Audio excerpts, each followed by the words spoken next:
하나님을 예배하는 복된 주일입니다. 오늘도 함께 하나님을 예배하며 행복한 하루가 되셨으면 좋겠습니다.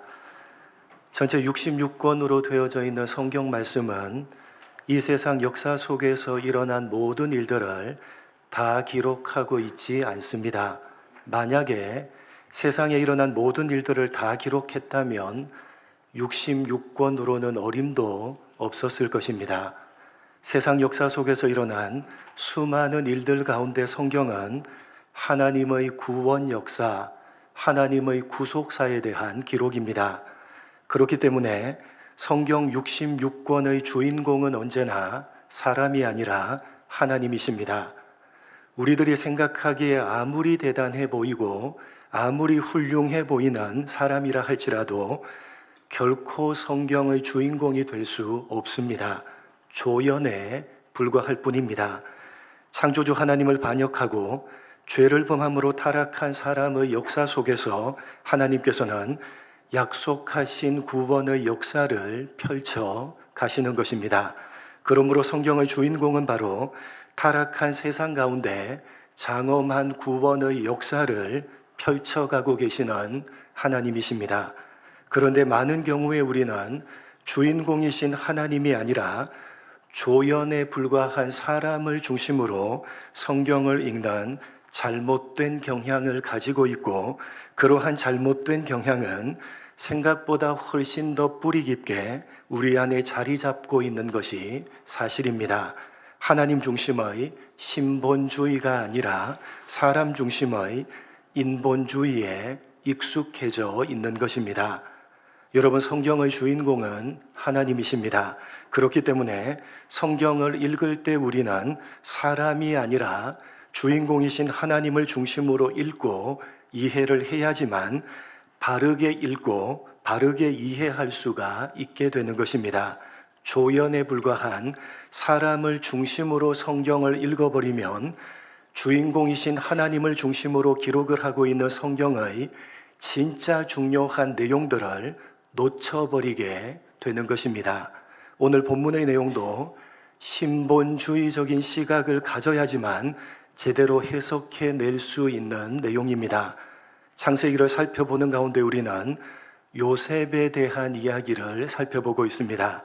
오늘 함께 생각해 볼 본문의 말씀은 요셉이 자신의 형들에 의해서 죽임을 당할 뻔하다가 노예로 팔려가는 장면입니다.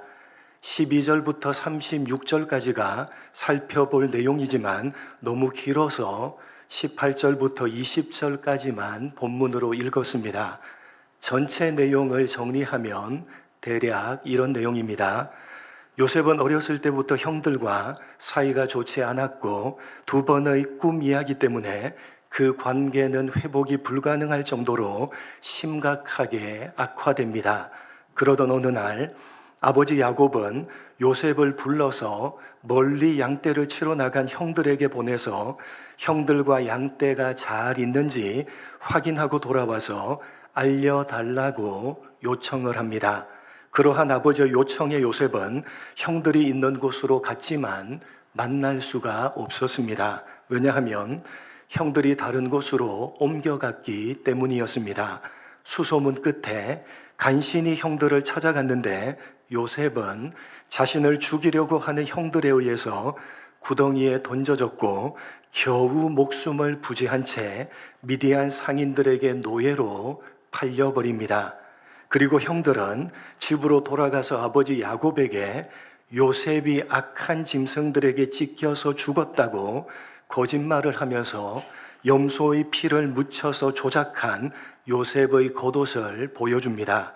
속아 넘어간 야곱은 슬퍼하며 심히 통곡합니다.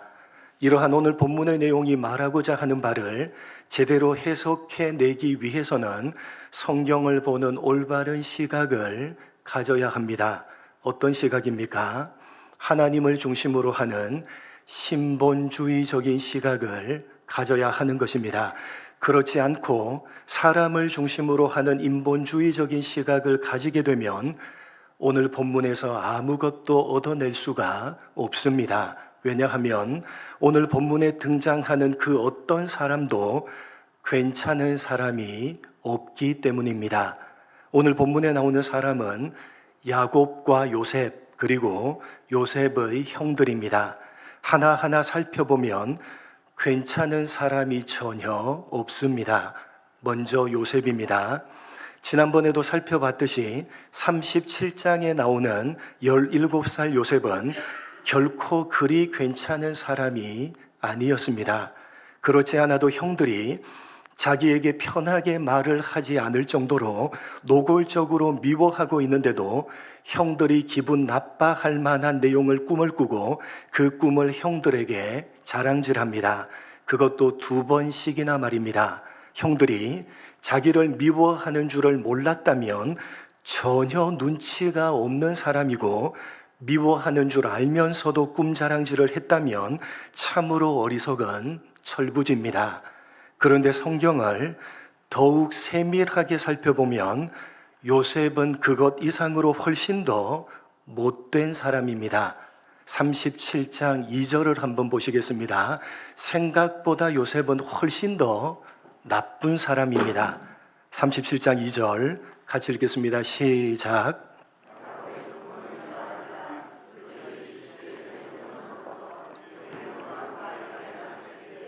그의 아버지의 아내들 빌하와 실바의 아들들과 더불어 함께 있었더니 그가 그들의 잘못을 아버지에게 말하더라. 여러분 잘 보시면 요셉은 그의 형들과 함께 양을 쳤다고 되어져 있습니다. 분명히 요셉은 형들과 함께 양을 치는 자리에 있었습니다. 그러나 요셉이 실제로 양을 치는 목동의 일을 했는지에 대해서는 의문스럽습니다. 왜냐하면 여러분, 요셉은 어떤 옷을 입고 있었습니까? 어떤 옷? 아버지 야곱이 특별히 만들어준 채색 옷을 입고 있었기 때문입니다. 채색 옷이란 일반적으로 우리나라의 색동 저고리처럼 여러 가지 색으로 화려하게 만든 옷이라고 쉽게 생각을 하지만 사실은 번역이 조금 잘못된 것입니다. 히브리어로 케토네트 파심이라는 말을 우리말로 채색 옷이라고 번역을 했는데, 사실 그 정확한 뜻은 케토네트 파심, 그 정확한 뜻은 소매가 긴 옷이라는 의미입니다. 소매가 짧아야지만 활동적으로 일을 할 수가 있는데 소매가 길면 일을 하기에 적합하지 않는 옷입니다. 그렇기 때문에 형들이 양떼를 치는 곳에 요셉도 함께 있기는 했지만 목동 일을 했다고 보기는 어렵습니다. 그러면 요셉은 뭘 하고 있었느냐? 오늘 본문 12절을 보시면 형들은 멀리 양떼를 치러 갔지만 요셉은 아버지와 함께 집에 있다가 아버지가 형들과 양떼가 잘 있는지 보고 와서 알려달라고 해서 형들이 양떼를 치고 있는 곳으로 갔습니다. 이런 점을 보면 요셉은 형들이 양떼를 치는 곳에서 형들과 양떼의 형편을 아버지에게 보고하는 일종의 관리자 역할을 했던 것으로 보여집니다. 그래서 아버지 야곱이 특별히 소매가 긴 옷을 만들어서 요셉에게 입혔던 것입니다. 그런데 요셉은 형들에 대해서 아버지에게 어떻게 보고를 했느냐? 37장 2절을 다시 한번 보시면 형들의 잘못을 아버지에게 고자질합니다. 자기가 맡은 역할이 아버지에게 보고하는 역할이고 형들이 잘못을 했으니까 그것을 그대로 정직하게 아버지에게 보고한 것으로 생각을 해서 고지식하고 융통성이 없었다는 정도로만 생각을 하지만 사실은 훨씬 더 나쁜 짓을 한 것입니다. 히브리 원문상으로 보면 형들의 잘못이라고 번역이 되어져 있는데, 우리말로 번역이 되어져 있는데 형들의 잘못이라고 할 때 잘못이라는 뜻을 가진 디바라는 단어와 악한이라는 뜻을 가진 라아라는 단어를 함께 이중적으로 사용해서 기록하고 있습니다. 히브리 원문을 정확하게 번역하면 요셉이 형들의 잘못을 악하게 아버지에게 말했다라는 뜻입니다. 요셉이 형들의 잘못을 그냥 아버지에게 말한 것이 아니라 원문상으로는 악하게 말했다라고 되어져 있습니다. 그러니까 단지 요셉은 형들의 있는 그대로의 모습을 아버지에게 고자질했던 정도가 아니라 형들이 잘못한 것만 골라서 그리고 그 잘못을 더 부풀려서 악하게 아버지에게 전달을 했던 것입니다. 이렇게 37장에 나오는 17세 때의 요셉은 눈치가 전혀 없는 철부지였을 뿐만 아니라 형들의 잘못만 골라서 악하게 부풀려서 아버지에게 전달을 했던 우리 생각보다 훨씬 더 못된 사람입니다. 또한 형들은 어떻습니까? 두말할 필요도 없습니다.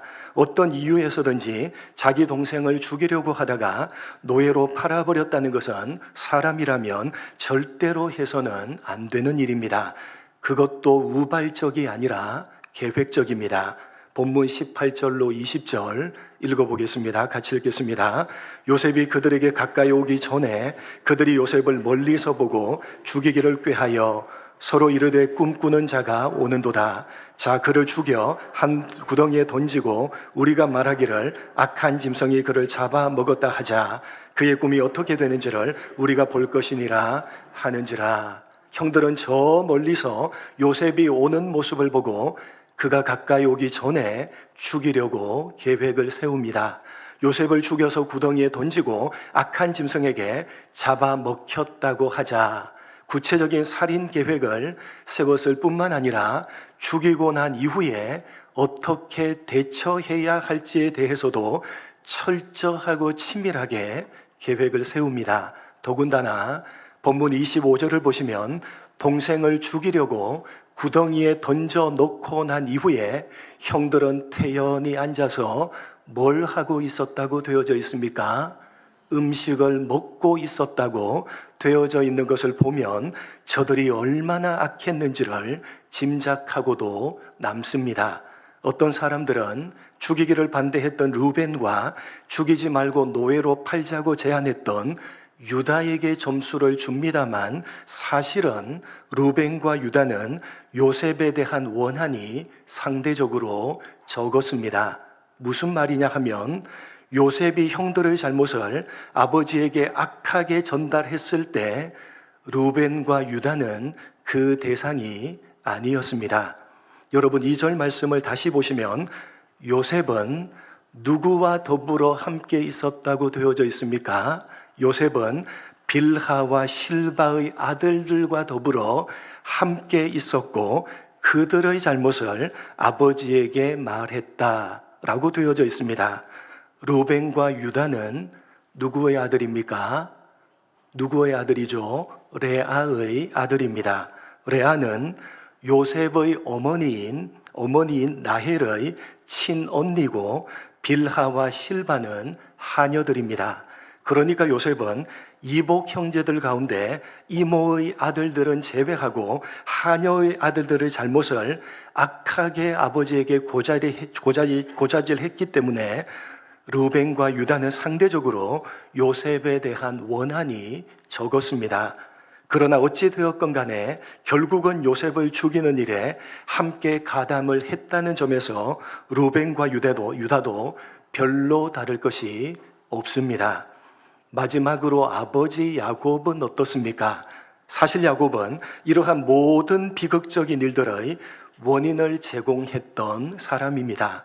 야곱은 12명의 아들들 가운데 유독 요셉을 편애했고 그 정도가 도를 넘어서 너무나 지나쳤습니다. 이렇게 야곱이 요셉을 지나치게 편애했던 까닭은 분명해 보입니다. 야곱이 너무나도 사랑했던 라헬의 첫 번째 아들이 요셉이었기 때문입니다. 우리가 잘 알고 있듯이 야곱은 오직 누구만을 사랑했습니까? 오직 라헬만을 사랑했고 그녀를 얻기 위해서 무려 14년 동안이나 무보수로 종살이를 했습니다. 사실 야곱은 라헬 이외에 레아나 빌하나 실바를 자신의 아내로 맞이할 마음이 전혀 없었습니다. 라헬을 얻으려고 하다가 본의 아니게 레아를 아내로 얻게 되었고, 두 사람이 출산 전쟁을 하던 가운데 빌하와 실바를 아내로 맞이할 수밖에 없었던 것입니다. 야곱에게는 오직 라헬밖에 없었는데 라헬은 오랜 시간 동안 아들을 낳지 못했습니다.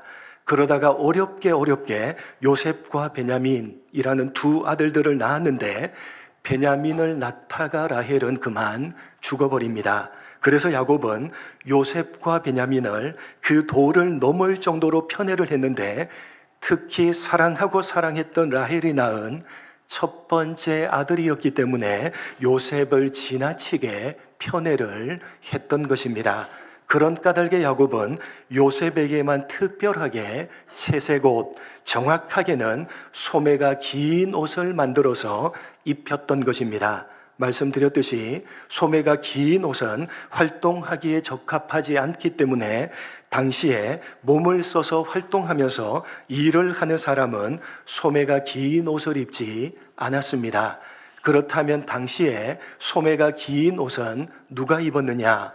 몸을 써서 활동할 필요가 전혀 없는 지위가 높은 사람이 입었던 옷이 바로 소매가 긴 옷이었습니다.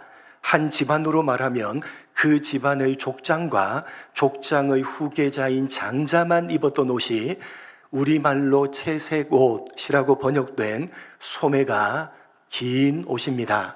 다시 말해서 야곱이 소매가 긴 옷을 만들어서 요셉에게 입혔다는 것은 야곱이 자신의 모든 것을 물려받을 후계자인 장자를 누구로 생각했다는 것입니까?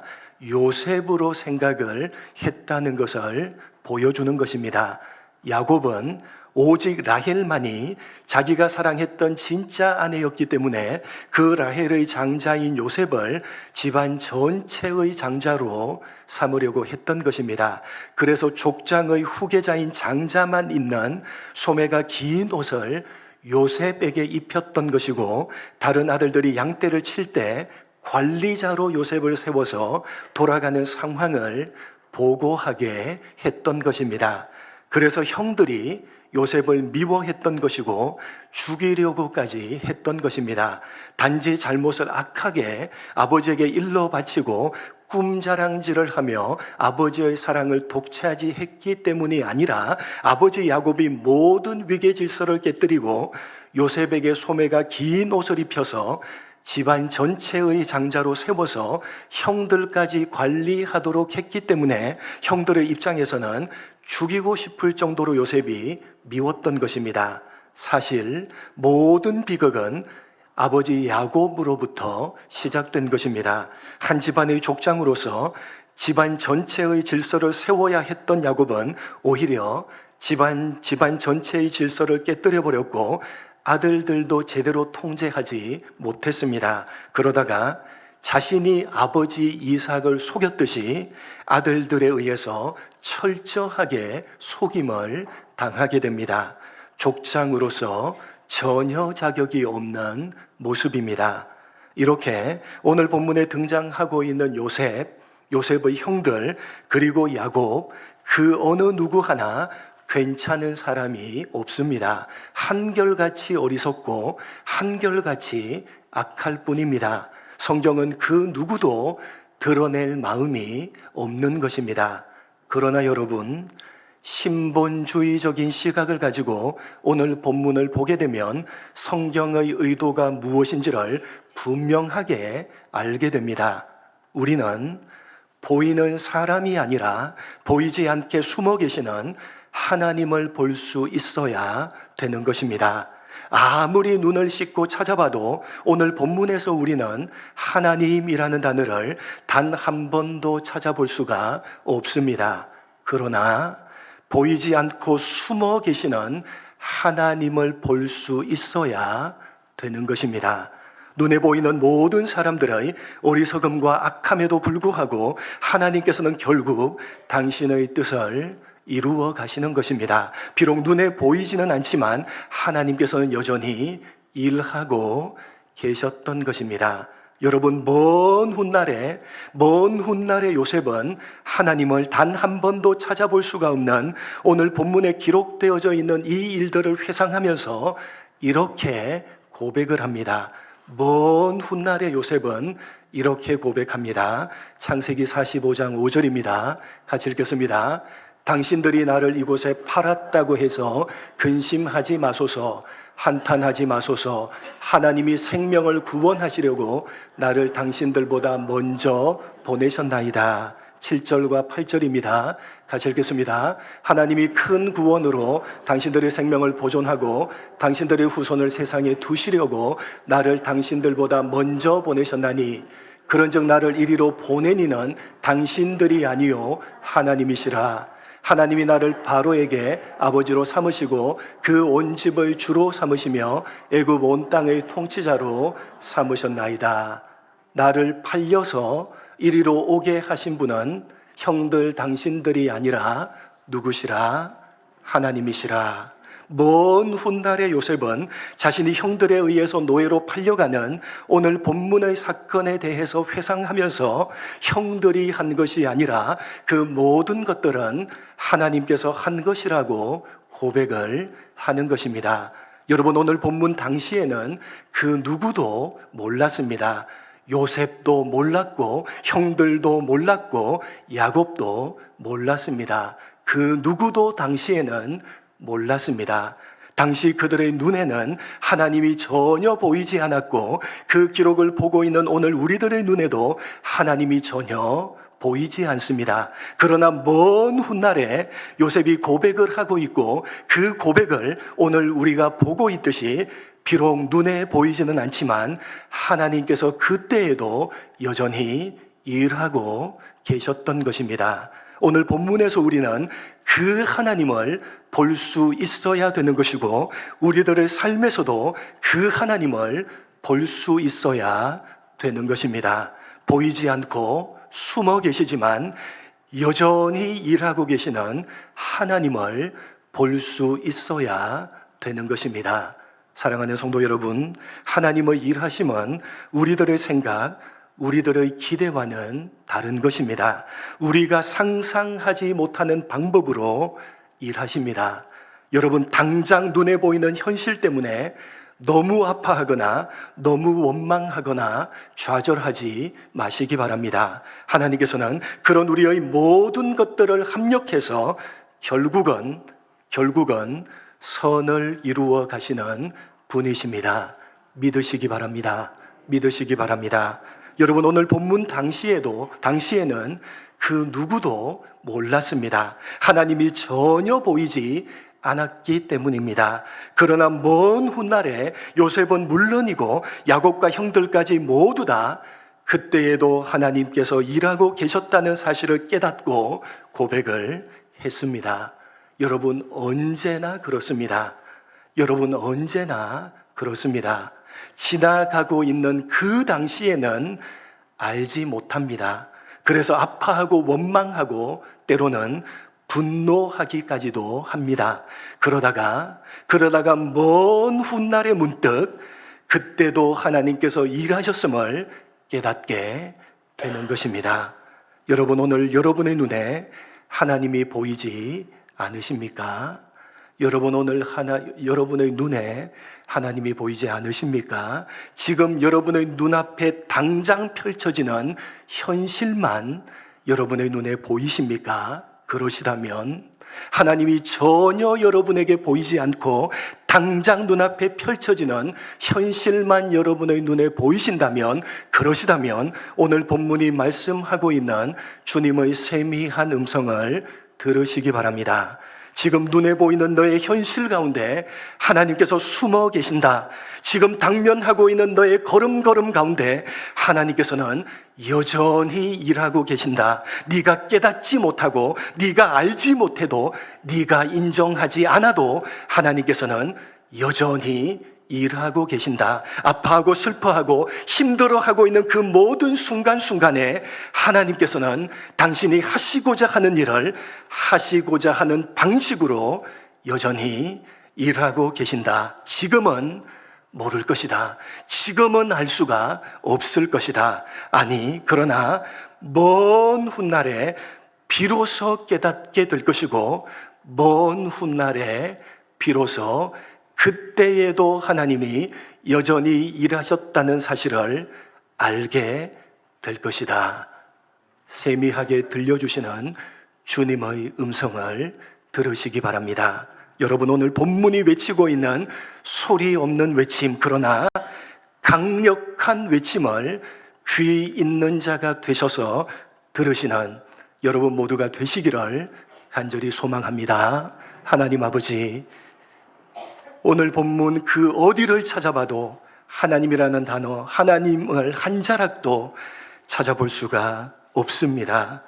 하나님, 그러나 그 시간들이 다 지나고 먼 훗날에 요셉이 하나님을 전혀 찾아볼 수 없었던 그 일을 되돌아보며 그 모든 것들은 하나님이 하신 것이라고, 비록 눈에 보이지는 않았지만 그때에도 하나님은 여전히 일하고 계셨다고 고백하고 있는 성경을 통해서 하나님, 우리들을 깊이 돌아볼 수 있도록 인도하여 주옵소서. 오늘 본문이 외치고 있는 소리 없는 외침, 그러나 강력한 외침을 귀 있는 자가 되어서 듣는, 깨닫는 우리 모두가 될 수 있도록 은혜 베풀어 주옵소서. 감사하오며 예수님의 이름으로 기도드립니다. 아멘.